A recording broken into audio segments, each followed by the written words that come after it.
Hello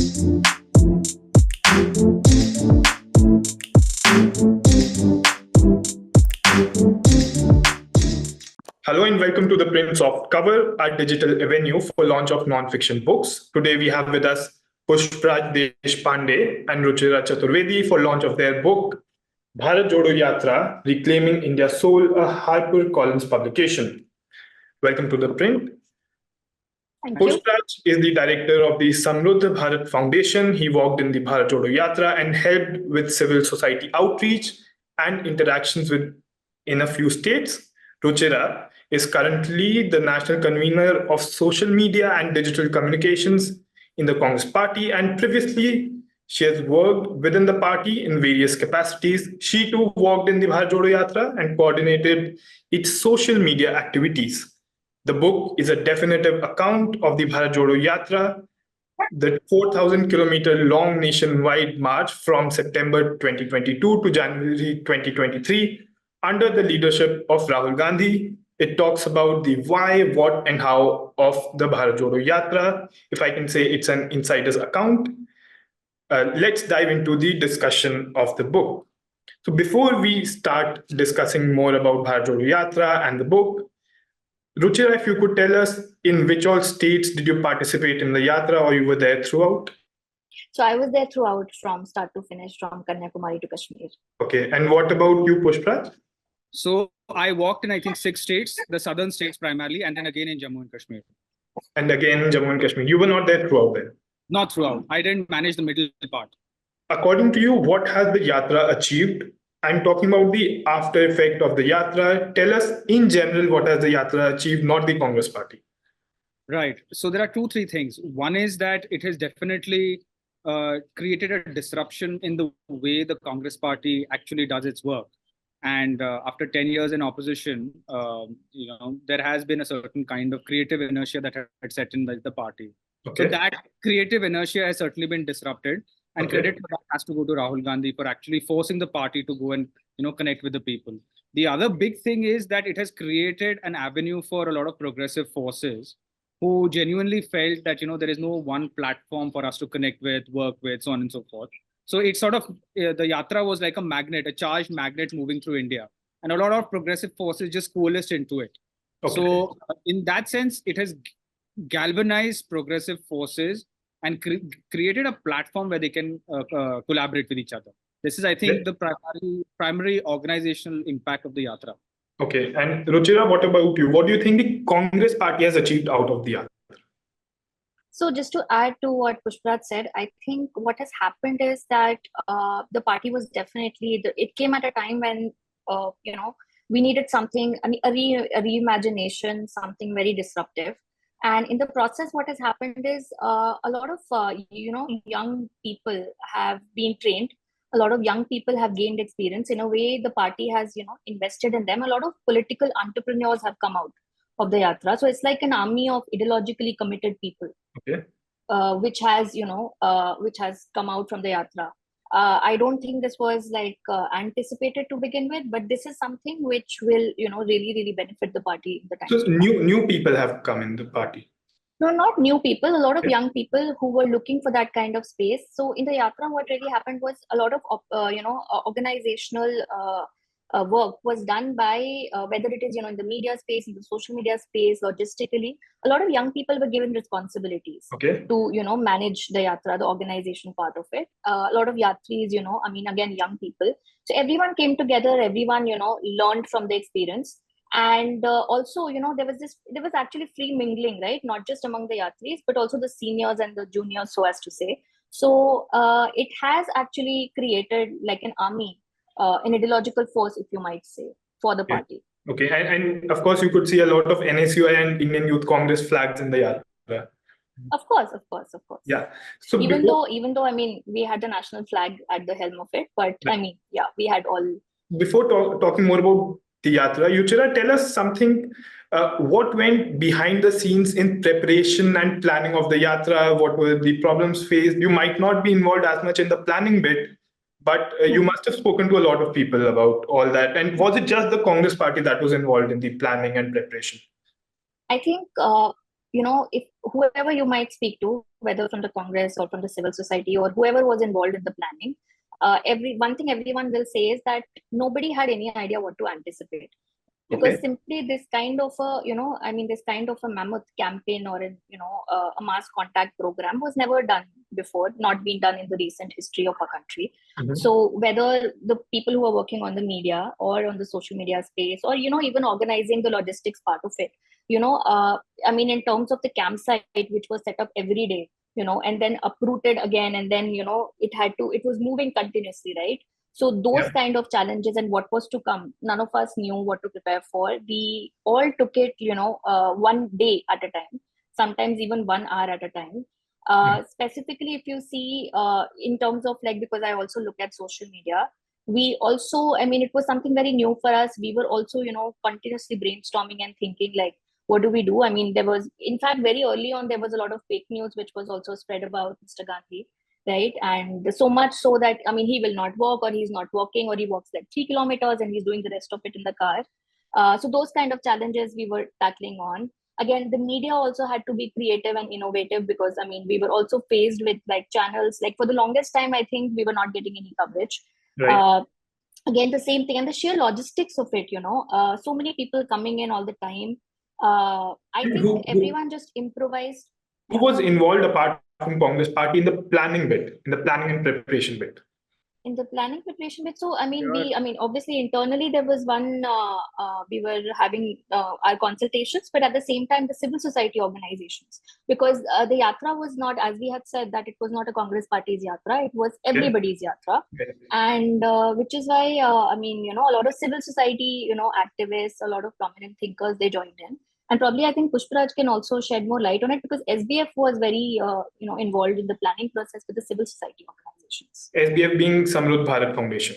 Sorry, Samruddh Bharat Foundation. Yeah. So there, in fact, the civil society organizations had come together because one of the mandates that the party had publicly said, Mr. Rahul Gandhi had said this, Mrs. Gandhi had said it in a letter, Digvijay Singh and Jairam Ramesh had said this in their press conference, that this is going to be a people's yatra, not a Congress yatra. So in a sense, without losing your identities, your respective organizational or individual identities, you come and join this yatra. It's sort of, join multiple tributaries merging into Ganga. You come together and, become this Maha sort of Adhyatmak journey. So in that sense, because people were assured of the fact that, this is going to be your yatra as much as it is our yatra, I think on 21st of June, before the yatra started, there was a meeting held in Constitution Club. Rahul Gandhi addressed civil society. There were, I think, 300 people, 300 organizations across the country. It was the first meeting of its kind? First meeting of its kind with civil society. And, he had a frank back and forth, and people said that, Congress Party kuch karti nahi hai, hamari baat nahi sunti hai. Congress he said that. A lot of civil society organizations gave him. Rahul Gandhi and Digvijay Singh sort of said that, what, you're right. Many of us have not been able to pull up our socks, but here is an opportunity for us to listen to your voices, pay heed to this thing. It was quite a frank, sincere, meaningful conversation. And so that sort of... What did Mr. Gandhi say that time? So I think there was a press note that was put out, but basically what his point was that the Congress Party is unlearning and relearning how to do politics, and and that it has always reinvented itself with the passage of time. And given the advent of what has happened, this advent of far right politics, not just in India, elsewhere also, it is time for the Congress to have a hard look, to introspect on what needs to be done. Right. And in that sense, he said that we are open to you. We're wanting not just to listen to your voices, to issues of roti, kapda, makan, sadak, bijli, pani that concern you, but also what we can do collaboratively with you.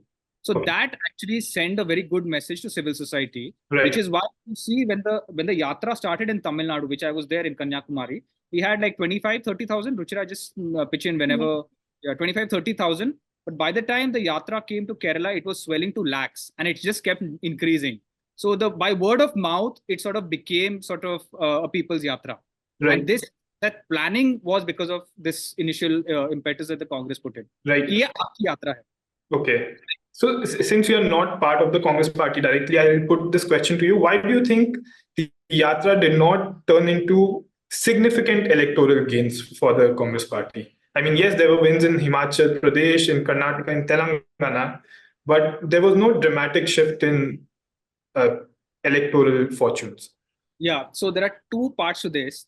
I'm sorry, I'm a student of history. I guess all of us are in some sense. But if you see, then when Mahatma Gandhi did his struggles from non-cooperation movement in 1920, by the time he does civil disobedience in 1931 and quit India in 1942, there's a gap of 10 years. Now, those gap of 10 years, it's not like the Congress party was just sitting at home twiddling his thumbs. They were being trained. There was constructive work going on. There was multiple things going on to train these people. Nehru, Subhash Chandra Bose were traveling outside India, so on and so forth.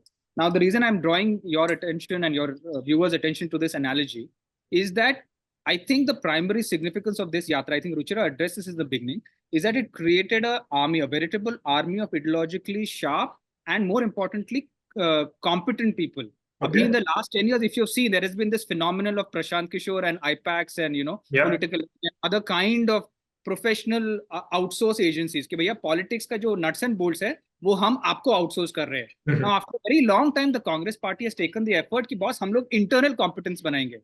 We will train ourselves internally. Now, the point is that not all of these people are going to immediately show results. Not everyone is going to overnight turn into Sachin Pilot. Not overnight they're going to turn into, mass leaders like Vilasarao Deshmukh or, whoever that we've had, or Siddaramaiah. It takes time. So in that sense, I think that there has been significant investment in the future. Okay. That is one big thing. And the second thing is where there has already been some churning. This manthan has already been going on wherever in the southern states, for instance, in Tamil Nadu, in Karnataka, in Telangana. Wherever there has already been a prior churning, or even in Jammu Kashmir, I feel that the Congress party has got a jump start because already churning chal raha tha, and then they invested time in this mentoring, in this training of people. What has happened is there's been a quantum leap forward, where it hasn't been, which is primarily the heartland states. There, I think the pace of electoral gains will be slower, but I'm fairly certain that there are going to be gains. It might not take 1 year, it might take 5 years, but I think this was a high time that this investment was made. So if I put it correctly, in the Hindi heartland, the process has started, and rest of the places, there was already a process in place where it is acting like the catalyst. Yeah, wherever there have been social reform movements, south of India, there have been social reform movements. So there's already that churning. People are already very pro-secular, liberal, democratic values. I'm not saying that people in the Rajasthan or Madhya Pradesh or Bihar aren't. They are. But the critical threshold has only increased after the yatra. Okay. And Ruchira, you were saying something. I just wanted to add to this because see, this is a question which keeps coming up, and probably because we are a political party, and electoral, success or failure, is all that we talk about. But it's important to also see this yatra as something which was also beyond the electoral this thing, simply because of the context, behind which it was happening. We were also, faced with a state which comes, with full force. There is an environment of fear, there's an environment of hatred. So the goal of the yatra was also, as we have said, so many people in the book have also talked about, to reclaim our constitutional values. So in a sense, it's an ongoing project. Okay. And I think probably Professor Mridula Mukherjee, Aditya Mukherjee, they also talk about this in detail. They in fact address this question where they say that, to gauge any movement by its immediate success, it's being unfair to the movement. Because it's something which is going on, it's an ongoing thing. Of course, electoral impacts and electoral failure success is there, but this is something which you have to see as an ongoing thing. Right. So for a movement, there are multiple contributors in the book, ranging from Salman Khurshid, Mehbooba Mufti, D. Raja, and various other people who were part of the yatra. So Ruchira, I'll put this question to you. Tell us a little about your interactions with Mr. Rahul Gandhi during the yatra, in the camps, because you were there throughout. So what kind of interactions you had, and any interesting conversation that you can tell us? With Mr. Gandhi, nothing per se, because I was also involved, no particular conversation, but I was involved in organizing a lot of the social media activities, right? So coordinating with our teams on the ground. But I think I was personally very, it was very heartwarming for me to see, so many people, just come to him freely. So many women that we saw, they would just literally, I mean, there's a security, I mean, there's a Yeah, rope, there's a ring. and they would break all the ropes, right? And they would just come and like, throng at him. They would just hug him. And literally people who were just like sharing their, their pains and, so many things that they shared with him. For me, even though I know about it, I know, I mean, that, he is someone who, I mean, who really listens to people. But I think for me to really witness that firsthand, that was something like very, very heartwarming for me. Did he interact with you all during the stay in the camp as well? Over the course, yes, of course, because we were all living at the campsite. And initially, I mean, like he was also like, mingling with the yatris, having like, food with them, sometimes dinner, sometimes lunch. And yeah, so those kind of interactions were also there. But Did he it share was his a lot. long-term vision out of the yatra with you guys quite often? Did he share his long-term vision of the yatra with you guys? I think something which is like, again, this comes back to why the yatra also happened, is something he's very passionate about, is like, the ideological, like taking the ideology of the party forward, he believes a lot in like democratization. He, again, like, empowering women. So those were the things that he was constantly talking about. And this need to like really listen to people. And I think he himself said it in multiple times during the interactions, and himself in his speeches also, that the more he was like, listening to people, the more he felt the need to like, say less. So, I mean, yes, essentially, I think just, re-emphasizing on the need to connect with people and also to listen to them. And that was his message to all of us, that to be just, that is what democracy is, to connect with people. And that's what he always told us, to be among people and to be their voices and to amplify that. Right. So moving forward, you both of you spoke out this inertia that came in the Congress party, which has been mentioned multiple times in the book as well. I think you've also written about it in the book, Pushparaj, if I'm not wrong. And if I can quote slightly from the book, while diagnosing the issue, you say, to be fair, there was a moment when the party was so worried about doing the wrong thing that it stopped doing anything at all. Additionally, after serving for decades in governments at multiple levels, the Congress Party's primary mode of engagement with the people was through the state. This resulted in a Hamlet like loss of self confidence with an apocalyptic sense of doom within. So, tell us why this inertia set in and how was the Yatra breaking this? Okay, so I think, no, I mean, I'm glad that you picked it up. A lot of Congress people are not very comfortable about this question, but I'm sure Ruchira doesn't have a problem. You don't, na, Ruchira? नौकरी पे तो कोई problem नहीं है but no, but basically no, I'm just joking. No, see, the thing about this, the Congress party because basically this is the diagnosis that you are doing. So if you see Salman Khurshid's article or Ajay Gudavardi's article, and of course you quoted my piece, but the idea was, see, for a long time the Congress party was associated with the state. Okay. There has been this very popular phrase that Congress is the natural party of governance. This is widespread.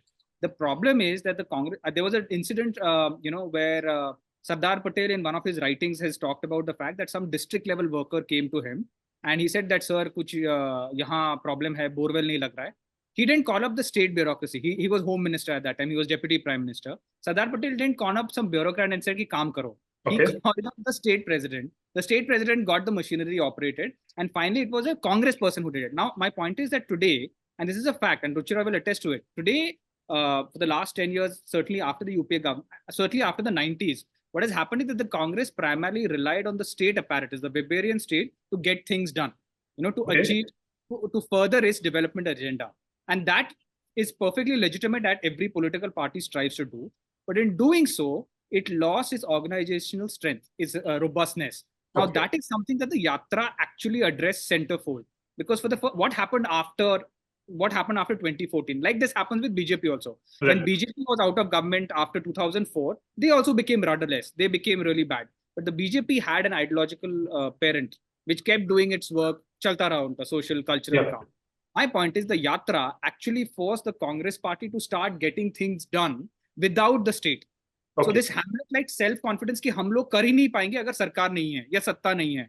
That changed for the first time. And what Ruchira started off in the beginning of the interview, I have seen people deal with hundreds and thousands of people at one go. And I'm telling you, they've done this without police protections. They've done this without any kind of administrative support, and flawlessly. The kind of arrangements, jo jugaad hota hai na, political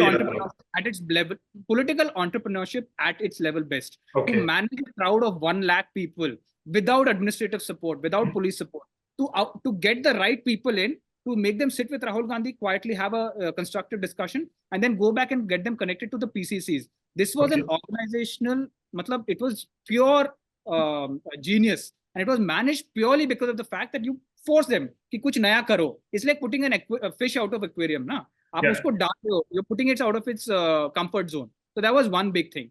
The other big thing that you talked about is the fact that this creative inertia, and that the Congress party was not being able to do anything, and that it was so scared to do the wrong thing that it just didn't do anything. Think about the fact that when there have been lynchings, or for that matter, atrocities. Now, there have been times, and I know an incident where Maulana Azad talks about this in his book, in his one of his writings. He says that in Jangpura, where the area between Jangpura and Bhogal, where there is today now, there's the biggest Afghan colony, refugee colony there.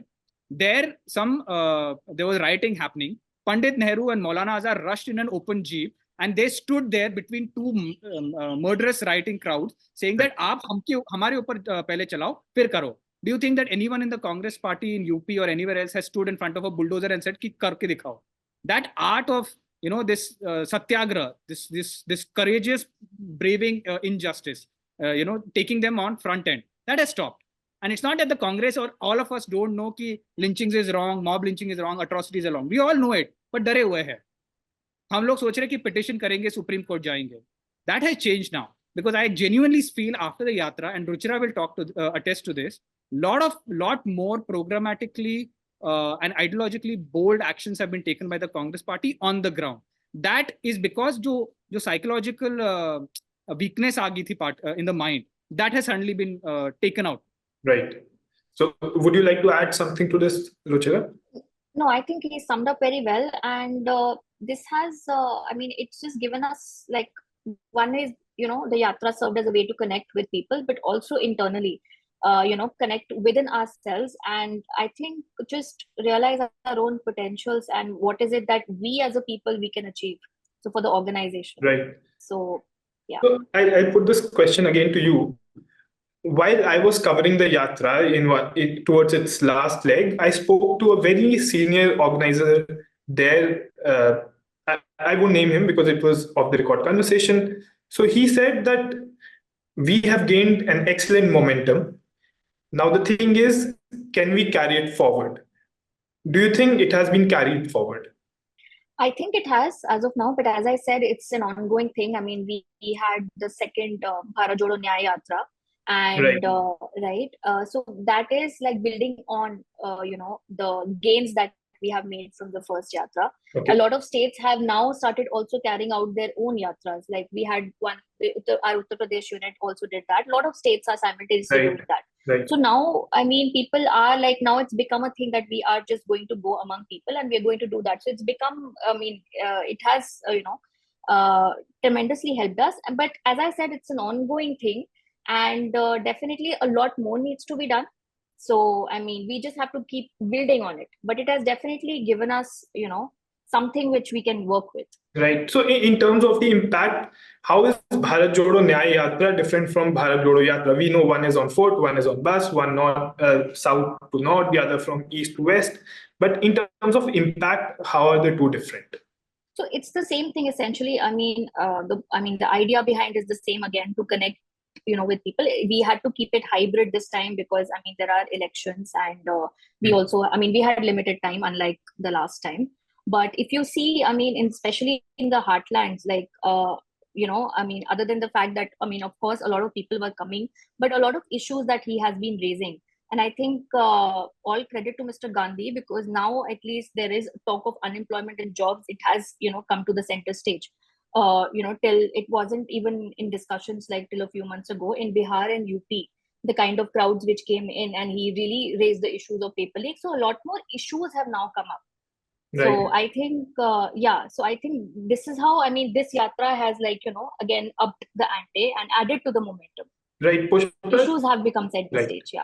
Pushparaj, as an observer, how is the resultant impact of the two yatras different? Do you think Bharat Jodo Yatra had more impact because of the way it was done and the length it covered? The first one, you mean? Sorry? You mean the first yatra? Yeah, the first yatra compared to the second yatra, how has the resultant impact been different? I mean, as an observer. I think we're a bit close to the close. It's too soon also, yeah, to really analyze the impact. So I wouldn't know if it has had any tangible impact so far. But personally, I felt that the act of walking, it is, I don't know, but I think it has, I didn't accept or realize the power of walking, at least in India, before I actually started walking. Because if you see in the book, there is that one incident about those people where multiple times I've got free food, but as has Ruchira. But my point is that somehow people saw the act of walking as a spiritual exercise, an adhyatma exercise. I know in Kerala, not just in Kerala, in Maharashtra. Also, was it easier to connect? I think it is easier to connect. Because see, I'll tell you something. I've described this in the book. A lot of us, including me, I don't want to talk about anyone else. I was scared about how do I talk to people. Okay. What do I say? Rahul Gandhi is the main leader. All the big leaders are aage. Hum to piche hai, civil society ke saath. Who is going to talk to me? But, I started looking at people, and they were not so interested only in Rahul Gandhi or the big leaders. They were actually interested in us also. They were saying, come inside. They were doing aarti. They were giving us food. They were giving us grapes, bananas. Babies were playing with us. I was very scared of handling these babies because I'm like, kuch ho gaya mujhse. Then I'm just like another problem with me. But multiple times, people said that, aap log adhyatmak journey pe ho. Aap log spiritual journey. So in that sense, the first Bharat Jodo Yatra, I think a much more deeper connect with India and Indians. The second Yatra, I could be wrong because I'm biased towards the first Yatra. I walked in it. I've written about it. The second Yatra, I've not written about it. So maybe I don't know. But I think while it certainly did raise issues, there were deeper interactions because they learned from the first Yatra. They picked up how to do interactions, how to curate those conversations better. But because it was a bus Yatra, there was a slight difference in how it was perceived. Right. It was like a nadi tha. It was like an ocean of people just coming. Right. And you just couldn't, some of them are like coming and groping you. Some of them are trying to push you. Some of them are trying to feed you. Some of them are trying to kiss you. And you're just like, there's too many emotions that you're grappling with. But you sort of learn just by being there on how to become a better political operative. Okay. Ruchira, so that's in the bus. You have anything to add, Ruchira? Yeah. No, I said what I had when I agree with what he's saying. Since you've also the thing is, the thing is also, because we have a reference point, with walking and the Bharat Jodo Yatra. So that's why there is also a constant comparison. Also, imagine if Bharat Jodo Yatra didn't happen and we only had the Nyaya Yatra happening, then it would be different. So I think it's also unfair to, in a way, to like compare both. But I definitely think that the Nyaya Yatra has added to the momentum. And we, as a party, I hope we just need to keep adding. So I'll put this last question to you, Ruchira. Do you think the Yatra opened a new space for youth within the party?